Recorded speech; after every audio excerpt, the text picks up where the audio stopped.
Okay, so viewers, today we have some wonderful guests. I think let me let them introduce themselves. So with me, I have Miss. Okay, I'm Favour Oluebube.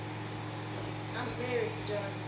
Okay, viewers, Miss Favour here is a medical student, actually in her final year, and Miss Mary here is a trauma healing facilitator. So you see, in one way or the other, these persons they have really had this experience, this mental health experience firsthand. They have had challenge, they have seen, and so they have a lot to share with us. So if you are viewing this and you also have one experience that you love to share with us, or maybe you love us to learn one or two things from, you can also drop it on the comment section. Thank you. Stay tuned. We have what is mental health. I know you want to know what mental health is. So before we go into the other details we have for the viewers, Miss Favour, can you help us Okay. tell our viewers what mental health really is?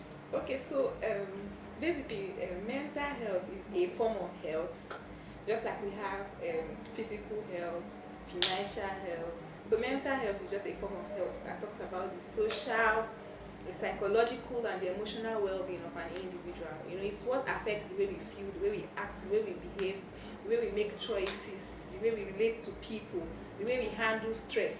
That is just what mental health means in a nutshell. Okay. Thank you very much, Miss Favour. So for Miss Mary, hearing the word mental health, one can easily take it to mean, because mental health has been portrayed to mean something negative.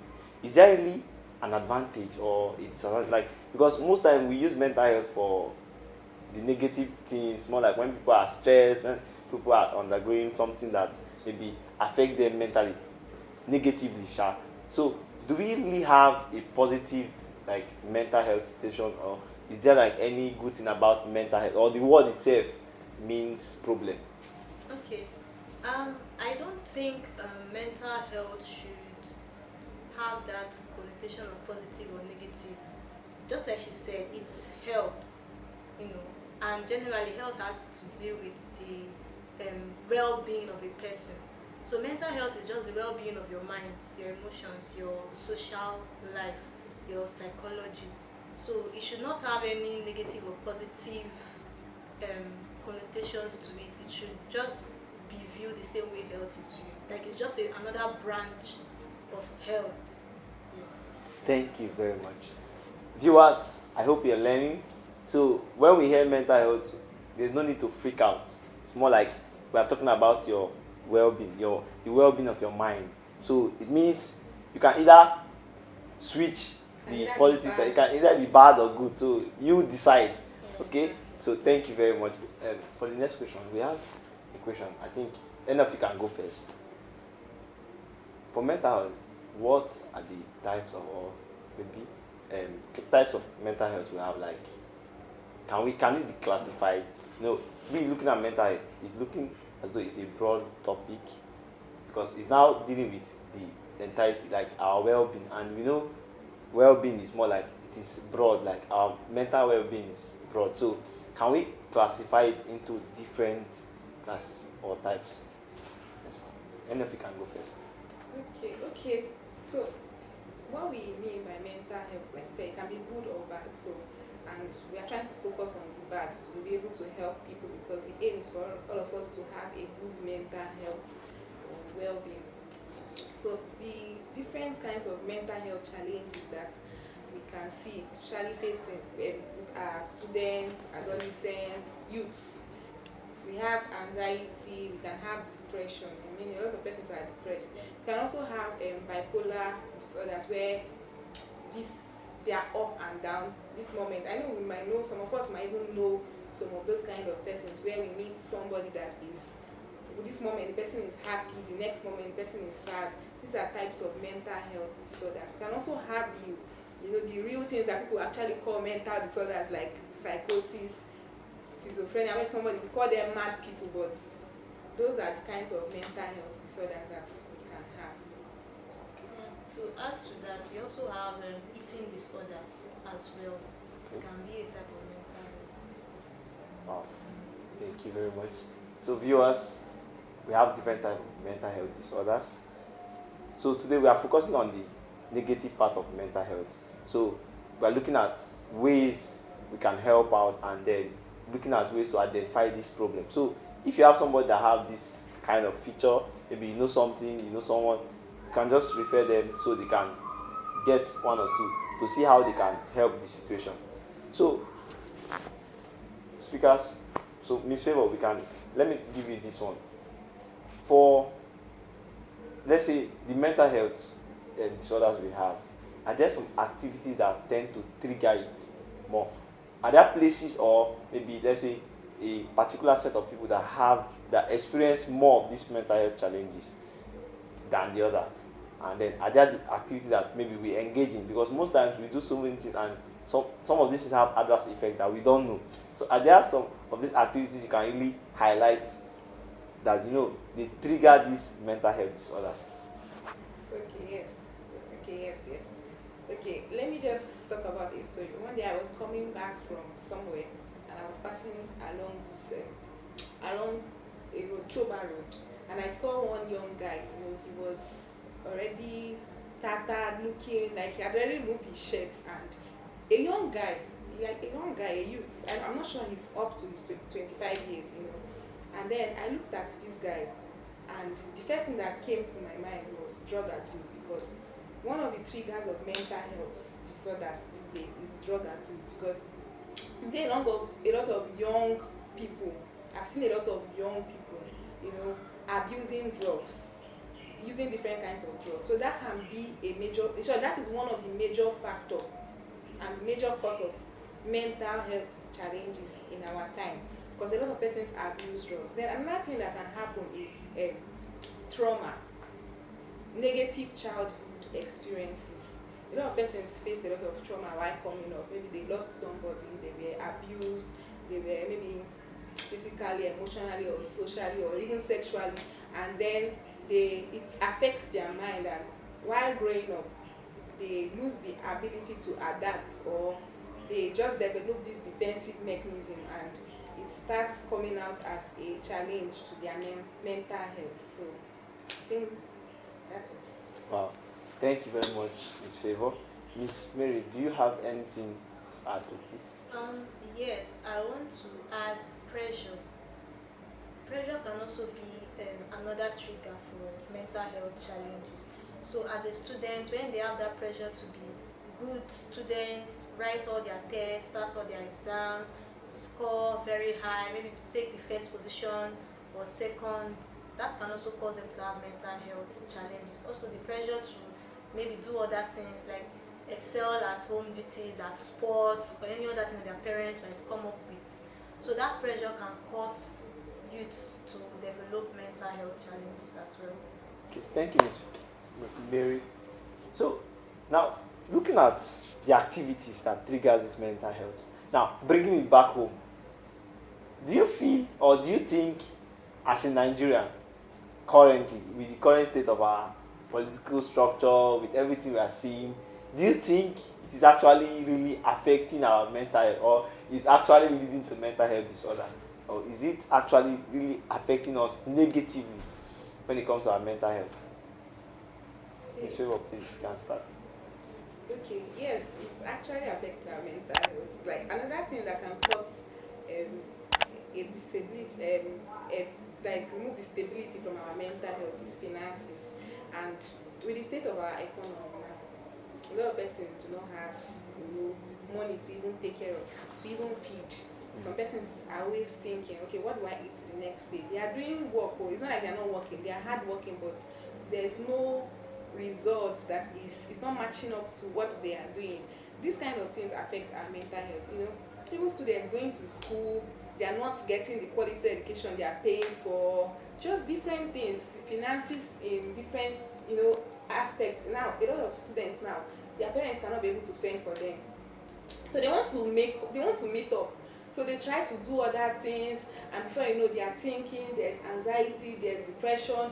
They are now seeing maybe another person making it, and there's this they want to get this thing, they want to get rich too quickly, you know. So it's causing competition, depression, and a whole lot of things. So the economy is actually affecting us, you know, because when the place is well, when the economy is okay and everywhere is okay, you see that everybody knows that, okay, I have my thing, I have my resources, there is no so much thinking, there is no, even if we might have, but the percentage will reduce, you know.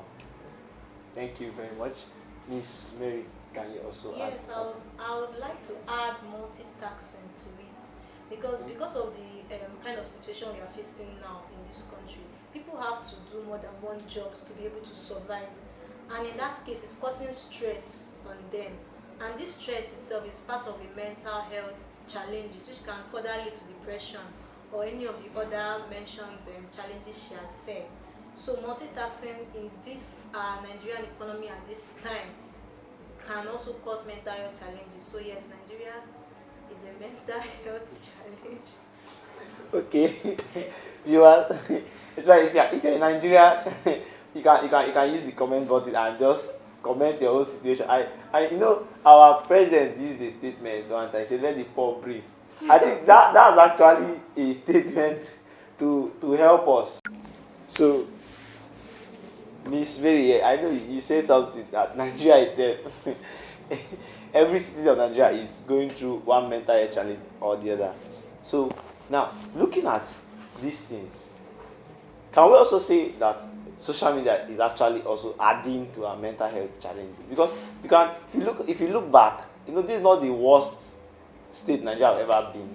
I know there are states that were maybe previous times, there are times that they are harder than this, but you know, we didn't really have this reaction and these issues, especially with young people, especially students going through a lot. Now hearing that school fees, the charge of school fees charges, they have increased. So, you know, all these things are causing different things. They are creating different things in the mind of young people, leading to mental challenges. All this news. So can we say that social media is also affecting us? That our mental health is also affecting negatively, or it is actually affecting positively? Okay. Social media and mental health. I don't like to criticize social media because social media has its good parts and its bad parts. There is a saying that anything that has a disadvantage has an advantage, and anything that has an advantage has a disadvantage. So social media has impacted people's mental health both negatively and positively. So we cannot just say that social media is the cause of, though it can cause, but it's not the only cause, and it can also cause one to have a good mental health. So I will not want to say that it's an absolute cause of disrupting people's mental health, but it depends on how the individual now. That's why when I was defining mental health, I said it's the way human beings can be able to handle stress, the way they can, you know, make choices, relate to others. So that is not the actual cause of people's having mental health challenges. There are other root things that we cannot see that now tends to, you know, like now somebody having a low self-esteem. When the person comes to social media, the person's mental health will be affected, but it's not the social media that is affecting the person's mental health. It's because of where the person's already has a low self-esteem, so the mental health is not going to be stable. So the person needs to work on the root of the issues, like those things. And there are some things that, like we already said, like childhood experiences, traumas, a whole lot of things might have predisposed the person to that, you know, thing. Okay, thank you, Ms. Favour. Ms. Mary, what do you have to say? Are you concurring to what she has said, or you still have something? I'm concurring to what she has said because personally, I see social media more as a way to relieve stress. That's, to me, that's the way I see. Because most times when like with the situation of things happening in Nigeria now, if I want to laugh, I can quietly take myself to Twitter, and by the time I read 1, 2, 3 tweets trending on the Nigerian space, I've forgotten whatever it is that was causing me stress already.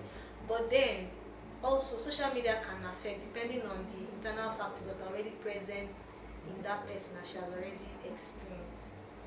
Wow, thank you very much, Miss Mary. Okay, so social media is not. Social media is more like it is at the middle. You tend to move it to any side you want it to. Yes. So, but most times it's actually working. Like now we are on the social media space, and this content is getting to the viewers because of social media. So it means it depends on the disposition of the person. They trigger it more like they take it to it amplifies what you want. So Yes. viewers, it means you have to first look out for the roots of those mental health challenges before you now maybe come to social media.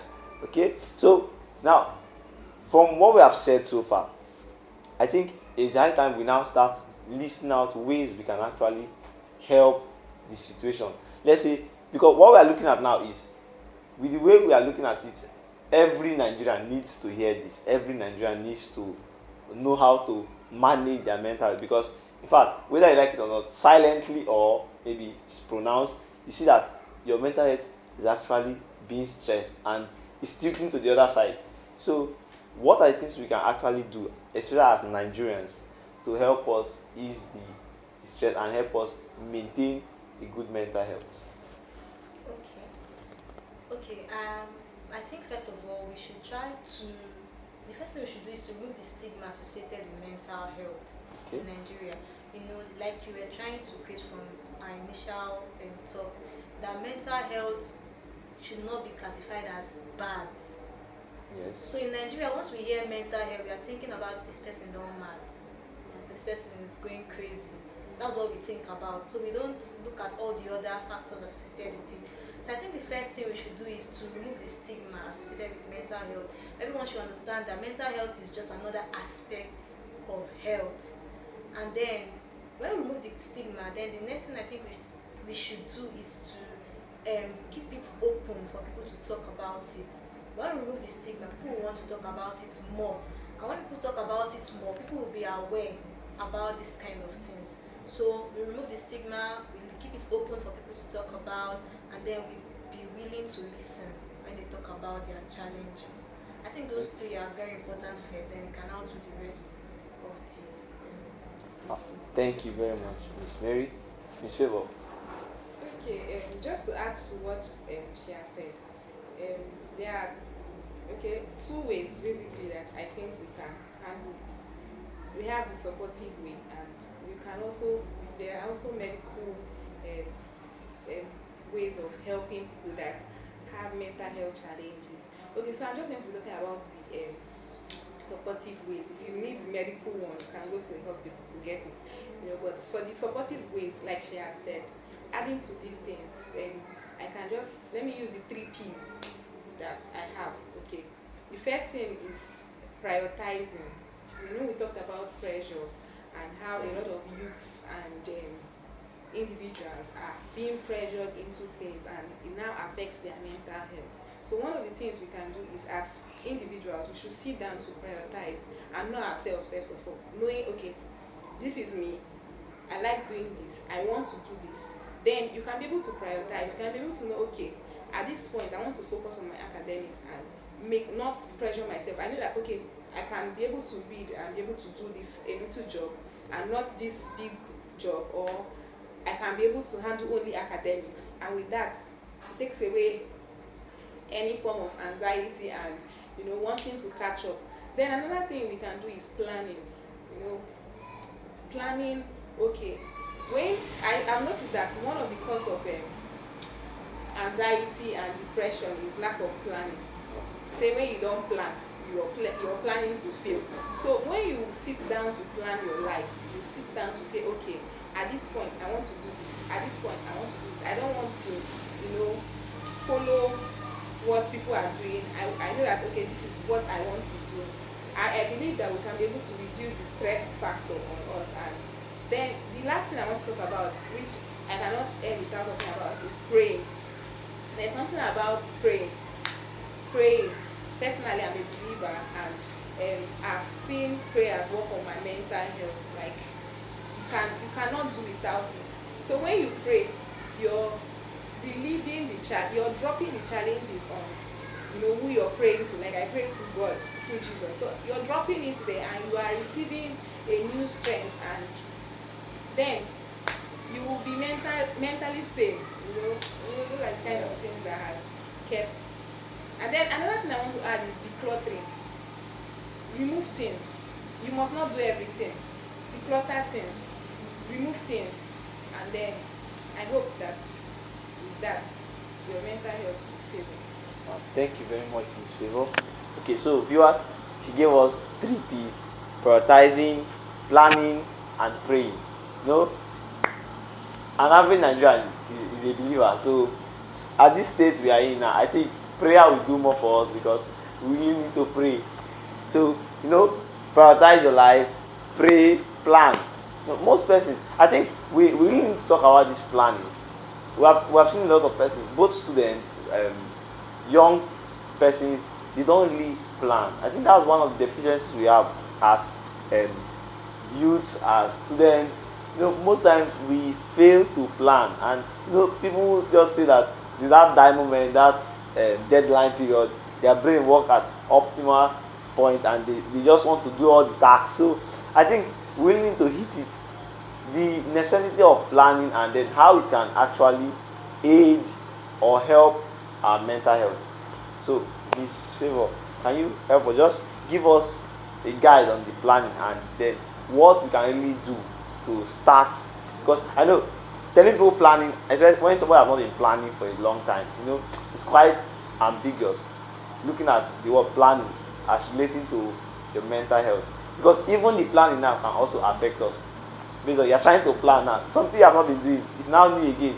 You are still straining you, and then for it's affecting your mental health. So how do we really plan so we don't really feel stressed, or we don't really get our mental health on the other side? Okay, planning reduces pressure, basically. So let me use this for an instance. A student that knows that he's going to graduate next year, and then he has not started talking about what he's going to do with his life. He has not started thinking, okay, planning, okay, I'm going to do this with my life. I want to be here. I want to be able to do this. And then all of a sudden, the person finishes school next year, and the person is faced with reality. I'm done with school, what will I do?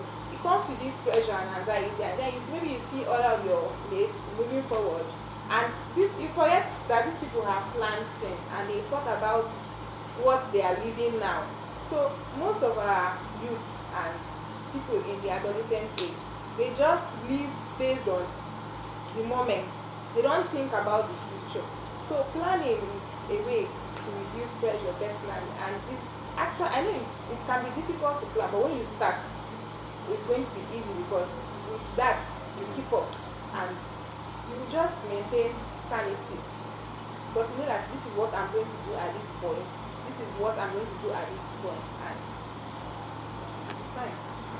Thank you very much, Ms. Favour. Okay, Ms. Mary, you talked about we taking up the stigma around the word mental health, and then we making the topic open so people can really express themselves.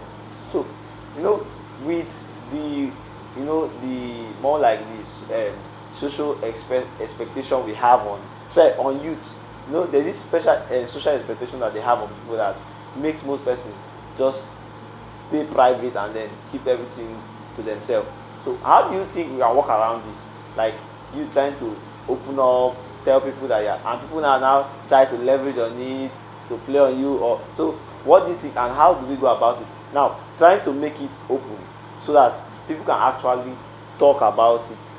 What do you think we can do? What are the helpful ways we can really implement this? Okay.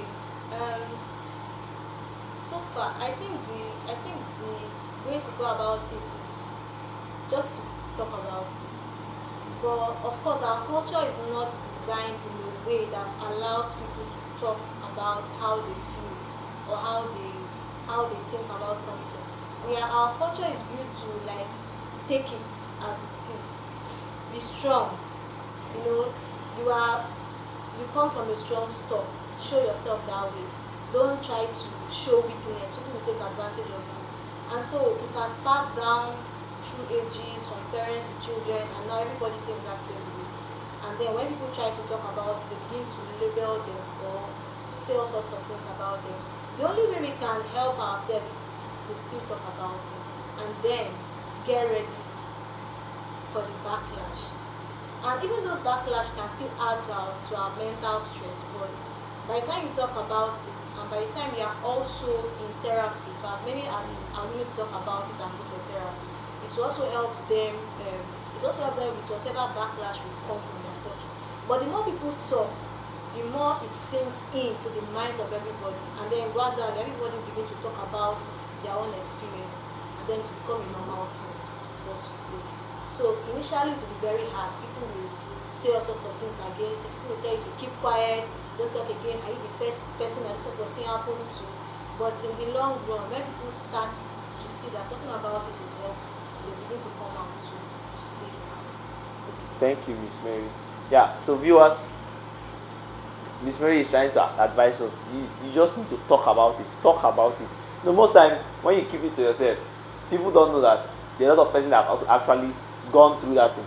And I think most times what we take as knowledge, or what we are actually enjoying now, is the persons that actually opened up. Maybe either they wrote it down, or so that's how the learning continues. And then by that way, you see, people get to know that okay, there is somebody with similar challenge, and then we can really see how we can help, or maybe know how they pass through that situation, and then with that way, you see, things will get better and our mental health will improve. I think it will really improve. So when people are suffering, let's say we have issues like now the students, they are hearing that the school charges are going up.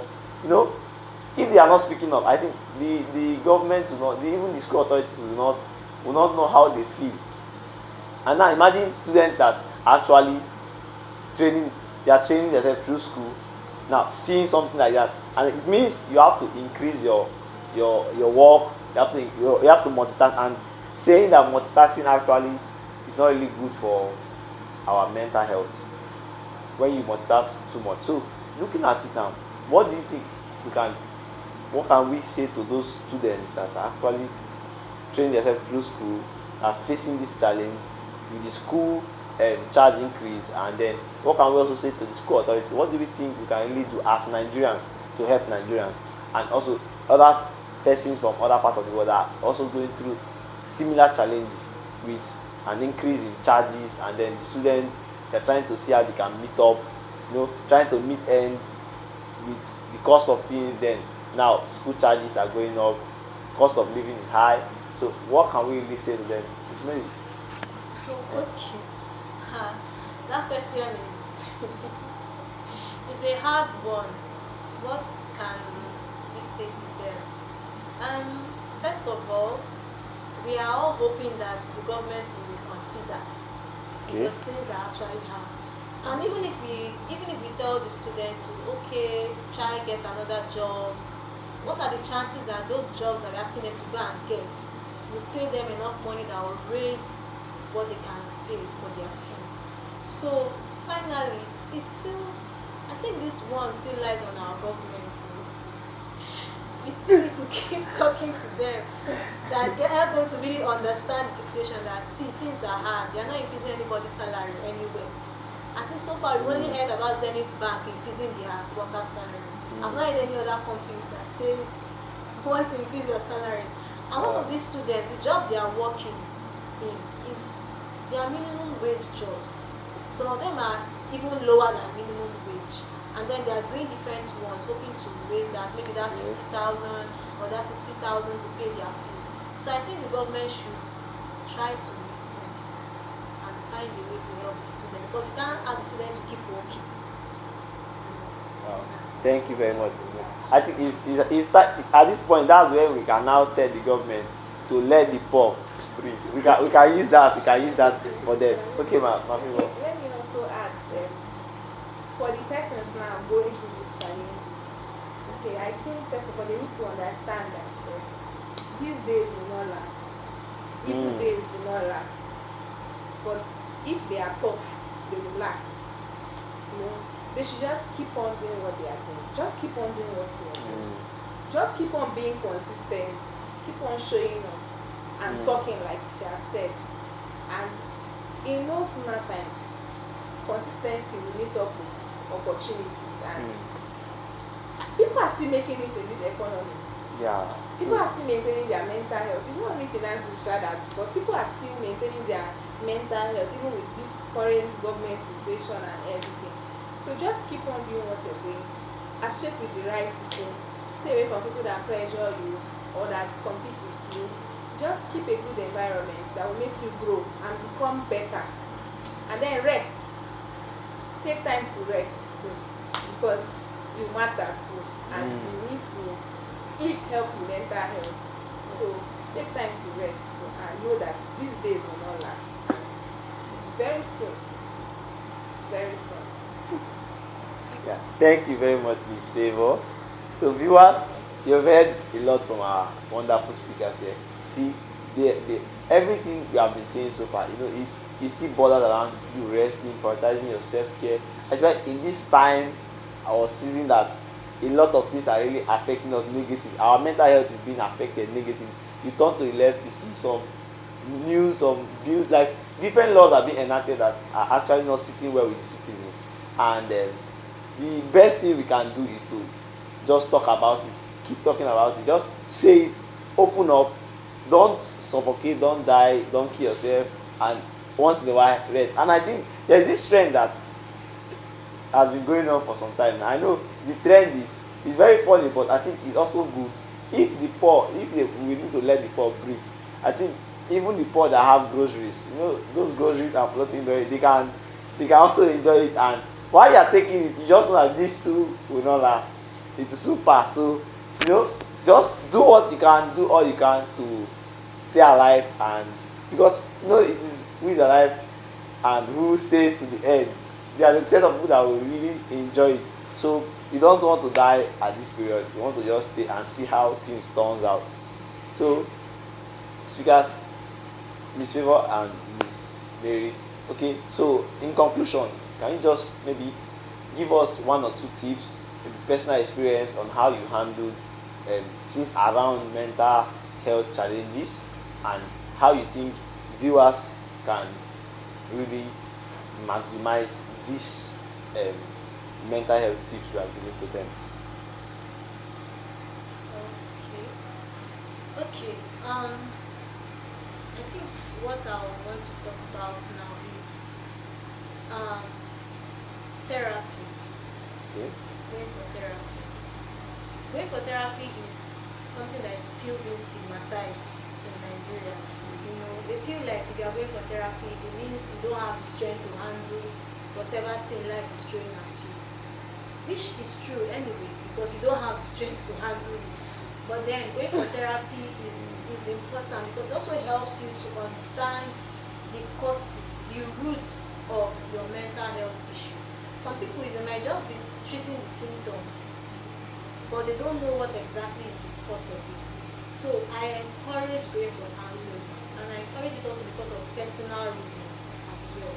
I know how going for therapy has also helped me come to terms with several mental health challenges I have faced, and how it's still helping me till now. So going for therapy is something I want to encourage people to do. Go for counseling. There are counselors everywhere. I know some people will say, oh, I can't see, I can't find them. But they are there, and if you ask, you will find them. So going for counseling, going for therapy is something that I think will really help a lot of people with their mental health challenges. That way too, sometimes mental health challenges can be medical, as she mentioned some time on. And then going for counseling so can help them identify the root causes, and then they now know what appropriate channel to help them to overcome it. Thank you very much, Ms. Mary. So Ms. Favour, over to you as you conclude.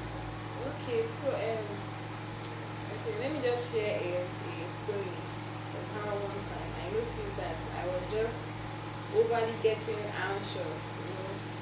I was just anxious. Like sometimes somebody can just open the door with just fast, and my mind would just go up, and I just realized that I was getting anxious, and just coupled with a lot of things. It was a multifactorial condition because it's a lot of things that caused it. So I started. What I did was that I started. I first of all admitted that okay, people were tending towards anxiety. So first of all, you need to accept that you are depressed or you have bipolar issues or just different things. And then I started avoiding the stressors. I noticed that I was stressed. I was thinking about a lot of things at once. I was disturbed about a lot of things. I was multitasking so much with my head, more than I could bear. So I started avoiding the stressors. So the next thing is avoiding the stressors. Go away, stop what you're doing. You notice that the drugs you are taking is affecting you. Some persons take drugs. Or if you notice that you're grieving because of something, maybe you lost someone or you lost a relationship, avoid the stressors. Stay away, first of all. Move away from the environment that is causing that stress. Then go to another environment. Change your environment. So when I started avoiding the stressors, I started, taking time to. I started spending more time with myself. I started meditating more. I studied the Bible, so I started studying the Bible more because the Bible is one of the ways that help my mental health. So I started studying the Bible more, meditating, taking time out alone with myself, and I started becoming better because I started becoming intentional about myself, and I started becoming better. Like the anxiousness was coming down, and I started realizing, people, you're getting better. You can be able to, somebody can open the door and I'm safe, and I can be able to, handle things better. And then another thing what I did was that I rested. I spent time to rest, and I also talked to people about it, and now I'm better. Thank you very much, Ms. Favour. Yeah. So, but I think if we have actually given them this tip, I think there's still some things we can also tell authorities. Most of these mental health challenges, they are not just coming from the people's end. It's coming from the authority. Like some of the things that happen, like for students, you just see different memo flying. You see things like exam this one. People just get stressed. Imagine somebody that is just trying to recover from one bill or one this, and you are hitting him with school fees charges have gone up. Those kind of things. So I think, is there anything we can really tell to those in authority on how to manage the mental health of those under them? Okay. Yes, I would say, I think the first thing I would say is don't judge. That's the first thing I would say. When I say don't judge, I mean it this way. For example, let's say in a university setting, maybe a lecturer gave an assignment or something, a test, or maybe a supervisor for a group project or something like that, and then maybe a member of that group is going through some certain kinds of mental health issues, maybe stress, maybe trauma, maybe grieving over the loss of somebody, and then the student does not meet up, or maybe the student comes to the lecturer to explain himself or herself to the lecturer, and the first thing the lecturer says is, "You're not a serious person. Go, when you're serious, come back. In fact, you're carrying over these thoughts," and all of that. So the first thing I would say is don't judge. When situations like that happen, when people come to talk to you, listen to them first. Then you can determine whether they are just being lazy or they have issues they are facing. So first of all, the school should provide a conducive environment for the students. Lecturers should be welcoming. Schools should have counseling centers, and people manning those counseling centers should also be welcoming. Don't just look at somebody and then assess the person from head to toe and dismiss the person. Or maybe when the person tries to tell you something that is an issue, now look at them and say, how can you experience this kind of thing? So you should not judge. You should create a welcoming. The school should create a welcoming environment. They should educate their staff, the lecturers, the non-academic staff, the teachers. They should educate them that when people come to your office, you don't know what a person is passing through. Treat that person with respect first. Then maybe when the person has finished talking, you can now judge and decide to conclude whatever you want to, but listen first. Yes. Thank you very much, Ms. Favour. So, Ms. Favour, Miss Favour, Okay, is so there anything that what I want to add to what she has said is being kind to each other. As a group of people in this country, I feel like we're a little bit harsh to each other. You're walking on the road and somebody's like, shift now, what is that? Or I mean, get out of there, I want to pass, or all those kind of things. Those kind of things affect people better. They don't know who you're pushing, what the person is going through. Some person might be coming from somewhere they just, had a broken relationship, or they just lost somebody, or they just didn't pass their exam. So let us be kind to each other, like she has said. Let the government be kind to us, and also let us allow each other to breathe. yeah, Yeah, very so important. that Let's all we can be breathe. able to breathe well. And Yeah. Don't stress it. Thank you very much, Miss Favour. Thank you very much, Miss Mary. So, viewers, you have heard that if you are in an authority, or maybe you have the opportunity to lead any team or any, don't judge them, and also try. Let's be kind. Let's be kind to one another. No, the hostility around most persons is too much. You just see some people just come out angry and they keep dispensing anger. So please, by all means, try to be kind and just always dispense love. I think it will help us. It will help us as a nation, as students, as a community. It will always help us. Wherever you see love, you see that the mental health is quite stable. Everybody is actually working well, and their health is okay. So thank you so much for staying with us. Thank you for this exciting time and this wonderful um, content you have dished out to us. We are really grateful. So viewers, if you have really enjoyed this, you can drop your comments on the comment section. Also do well to drop suggestions on topics you need us to talk about. Topics you are not clear on, you can always drop it on the comment section. Then subscribe, like, and then click the notification button. You can also do well to share with somebody you don't know who needs this. Thank you very much. See you next time. Bye.